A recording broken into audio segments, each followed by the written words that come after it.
어제 월급이 들어왔는데 내 통장은 왜 또 0원인 거야? 돈 나갈 때는 왜 이렇게 많고 사고 싶은 건 왜 이렇게 많은 거지? 돈 모으기 힘들다 힘들어. 당신이 오늘 아침에 시킨 배달 음식, 점심에 결제한 편의점 커피, 퇴근길에 충동적으로 구매한 옷 한 벌. 이 작은 소비들이 모여서 당신의 미래를 조금씩 잠식하고 있다는 사실을 알고 계십니까? 지금 이 순간에도 당신의 뇌는 부자가 아닌 가난한 쪽으로 결정을 내리도록 설계되어 있습니다. 이건 의지력의 문제가 아니에요. 당신의 생물학적 본능이 경제적 자유를 방해하고 있는 겁니다. 오늘은 이 소름 돋는 진실을 낱낱이 파헤쳐 보겠습니다. 서점에 가면 재테크 서적이 넘쳐나고 유튜브를 켜면 부자 되는 법이 쏟아지는데 왜 내 통장 잔고는 항상 제자리일까요? 많은 사람들이 월급이 적어서 금수저가 아니라서라고 생각하지만 행동경제학은 전혀 다른 답을 제시합니다. 당신이 가난한 건 돈이 없어서가 아니라 내가 당신을 가난하게 만드는 선택을 하도록 프로그래밍 되어 있기 때문이거든요. 인간의 뇌는 아직도 수만 년 전 원시시대에 머물러 있습니다. 그 시절엔 저축이라는 개념 자체가 생존에 불리했어요. 먹을 게 있으면 당장 먹어서 배에 저장해야 했지. 아껴뒀다간 썼거나 빼앗기니까요. 그래서 우리 뇌는 즉각적인 소비를 할 때마다 도파민이라는 쾌락 물질을 분비하면서 보상을 줍니다. 택배 상자를 뜯을 때 느끼는 그 짜릿함, 그게 바로 뇌가 주는 중독성 보상이에요. 현대 사회에는 자원을 안전하게 보관할 수 있는 금융 시스템이 있는데도 우리 뇌는 여전히 지금 당장 써버리라고 소리를 지릅니다. 행동경제학에서는 이를 현재 편향이라고 부르는데 미래의 더 큰 이득보다 당장 눈앞의 작은 보상을 비합리적으로 선호하는 심리를 말하죠. 스트레스 받았으니까 매운 거 먹어야지. 월급날이니까 나한테 선물 사야지 하면서 우리는 이 본능에 끌려다닙니다. 반면 부자들은 다릅니다. 그들의 전두엽은 충동을 억제하고 미래를 계획하는 능력이 발달해 있어요. 쓰는 기쁨보다 자산이 늘어나는 기쁨으로 뇌의 보상 회로 자체를 재설계한 사람들이거든요. 결제 버튼을 누르는 순간 당신의 뇌 속에서는 원시인의 본능과 현대인의 이성이 싸우고 있는 겁니다. 그런데 여기서 더 무서운 함정이 하나 있습니다. 바로 19세기 프랑스 철학자의 이름을 딴 디드로 효과라는 건데요. 이 철학자는 친구로부터 고급 실크 가운을 선물 받았어요. 그 멋진 가운을 입고 서재에 앉아보니 낡은 책상이 너무 초라해 보이는 겁니다. 그래서 책상을 새 것으로 바꿨죠. 그랬더니 이번엔 의자가, 벽의 그림이, 카페트이 눈에 거슬리기 시작했어요. 결국 가운 하나 때문에 서재 전체를 바꾸다가 파산 위기에 처했고 그는 후에 이렇게 한탄합니다. 나는 낡은 가운의 주인이었지만 새 가운의 노예가 되었다라고요. 하나를 사면 심리적 통일성을 맞추려고 연쇄적으로 소비하게 되는 이 현상이 현대인들에게는 어떻게 나타날까요? 가장 강력하게 작동하는 대상이 바로 자동차입니다. 사회 초년생이 무리해서 고급 세단을 샀다고 가정해봅시다. 자본주의 사회에서 차는 단순한 이동수단이 아니라 계급의 상징이거든요. 좋은 차를 타면 뇌는 명령을 내립니다. 이런 차 타고 싼 식당 갈 거야? 발레 파킹 되는 곳 가야지. 옷도 차에 걸맞게 입어야 하는 거 아니야? 이렇게 되면 차량 할부금만 나가는 게 아니에요. 그 차의 등급에 맞추려는 라이프 스타일 유지 비용이 기하급수적으로 늘어나는 겁니다. 소득은 그대로인데 눈높이만 높아지는 것. 이게 바로 가난으로 가는 가장 빠른 지름길이에요. 부자들은 이 함정을 정확히 알기 때문에 자산이 임계점을 넘기 전까지는 미친 듯이 소비를 통제합니다. 여기까지 듣고 나는 차도 없고 명품도 안 사니까 괜찮다고 안심하셨나요? 천만의 말씀입니다. 편의점에서, 배달 앱에서 무의식적으로 쓰는 푼돈이 명품 가방보다 더 무서운 이유를 지금부터 설명하겠습니다. 많은 분들이 저축을 포기하면서 이렇게 말하죠. 이만큼 아껴서 뭐 해? 티끌 모아 티끌이지. 집도 못 사는데 차라리 맛있는 거 먹고 스트레스나 풀자. 이게 바로 가난한 사람들이 평생 가난한 결정적인 이유입니다. 10만 원밖에 없을 때는 그 돈이 하찮아 보여요. 왜냐하면 그걸로 할 수 있는 게 고작 술 한 잔, 옷 한 벌 사는 것밖에 없으니까요. 자산으로서의 힘이 없으니 그냥 소비재로만 보이는 거죠. 그런데 진짜 10억에서 100억을 가진 부자들은 어떨까요? 돈이 많으니까 10만 원을 펑펑 쓸까요? 놀랍게도 정반대입니다. 자산이 커질수록 10만 원을 대하는 태도는 더 무거워지거든요. 제가 이걸 돈의 중력이라고 부르는데요. 1억 원을 모아본 사람은 알아요.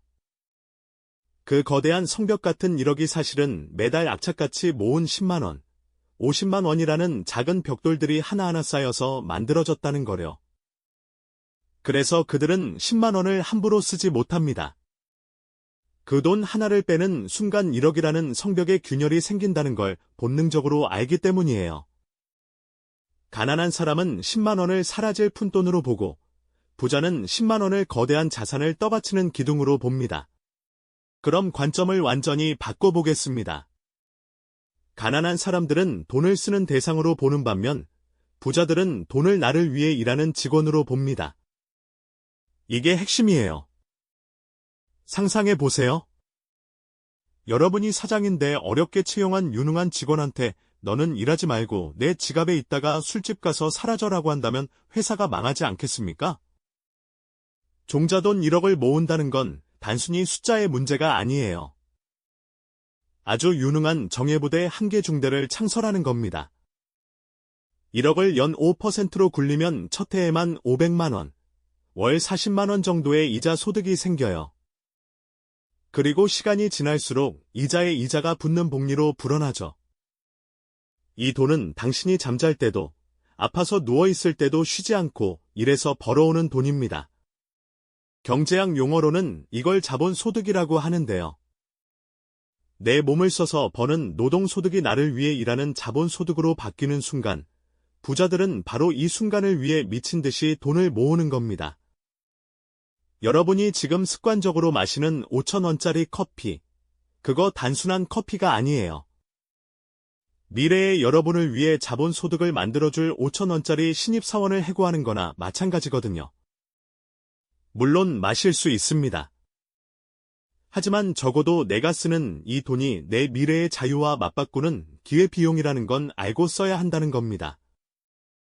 당신이 지금 무시하는 그 10만 원이 훗날 당신을 지켜줄 10억의 가장 중요한 기초석이라는 사실을 절대 잊지 마십시오. 자, 그럼 이렇게 반박하시는 분들이 계실 겁니다. 언제 돈 모아서 부자 되냐? 월 100만 원씩 저축해서 10억 모으려면 80년 넘게 걸리는데 불가능하잖아? 단순하게만 계산하면 맞습니다. 하지만 자본주의에는 복리라는 마법과 레버리지라는 도구가 있거든요. 눈사람 만들 때를 생각해 보세요. 처음에 주먹만 한 눈덩이 만드는 게 제일 힘들죠. 손도 시리고 시간도 오래 걸립니다. 이게 바로 종자돈 모으는 과정이에요. 하지만 일단 눈덩이가 어느 정도 커지면 그때부터는 살살 굴려도 기하급수적으로 커져요. 표면적이 넓어져서 한 바퀴만 굴려도 붙는 눈의 양이 완전히 다르거든요. 돈도 똑같습니다. 1천만 원이 2천만 원 되는 속도보다 1억이 2억 되는 속도가 훨씬 빨라요. 자본소득이 다시 자본을 낳는 구조니까요. 문제는 가난한 사람들이 이 초반의 지루함을 못 견디고 눈덩이를 부숴버린다는 겁니다.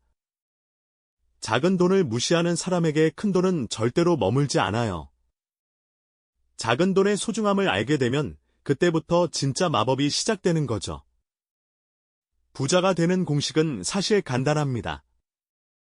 소비를 통제해서 초기 자본을 만들고 그 자본을 투자해서 시스템을 구축하고 그 시스템이 복리로 불어나게 두는 겁니다. 마지막으로 태도에 관한 이야기를 해보겠습니다. 유명한 마시멜로 실험 아시죠? 아이들 앞에 마시멜로를 놓고 15분 참으면 하나 더 주는 실험 말이에요. 이걸 단순히 참을성 테스트라고만 이해하면 절반만 아는 겁니다. 경제학에서는 이를 시간 선호라는 개념으로 설명하거든요. 시간 선호가 높은 사람은 미래의 100만 원보다 지금 당장 손에 쥐는 10만 원이 더 중요하다고 느낍니다. 반면에 시간 선호가 낮은 사람은 미래의 더 큰 가치를 위해 현재의 욕구를 기꺼이 미룰 수 있어요. 이 시간 선호라는 게 부의 격차를 만드는 아주 중요한 요인 중 하나예요. 부자가 되는 길은 분명히 고통스럽습니다. 하지만 부자들은 이 고통을 희생이 아니라 투자라고 생각해요. 반면 가난한 마인드를 가진 사람들은 똑같은 상황을 박탈감으로 느낍니다. 그러면서 뇌의 보상회로가 원하는 즉각적인 쾌락 뒤에 숨어버리죠. 작지만 확실한 행복, 소확행이라도 해야지 라며 자기 합리화를 하는 겁니다. 하지만 기억하십시오.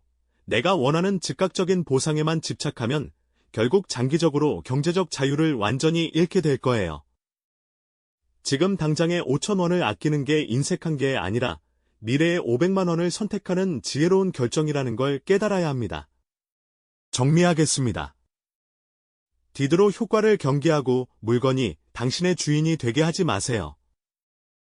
돈을 자본 소득의 원천인 직원으로 대우하고 10만 원의 가치를 무겁게 생각하십시오. 시간 선호를 낮추세요. 지금의 절제는 미래의 자유를 위한 가장 확실한 투자니까요. 가난은 절대 죄가 아닙니다. 하지만 가난하게 만드는 비합리적인 습관을 알면서도 고치지 않는 것은 내 인생에 대한 방임일 수 있어요. 오늘 당장 가계부를 펴고 점검해보세요. 변화는 아는 것에서 시작되는 게 아니라 행동하는 것에서 시작되거든요. 당신의 뇌와 본능이 가난으로 이끌고 있다면 이제는 당신이 그 프로그램을 다시 짜야 할 때입니다.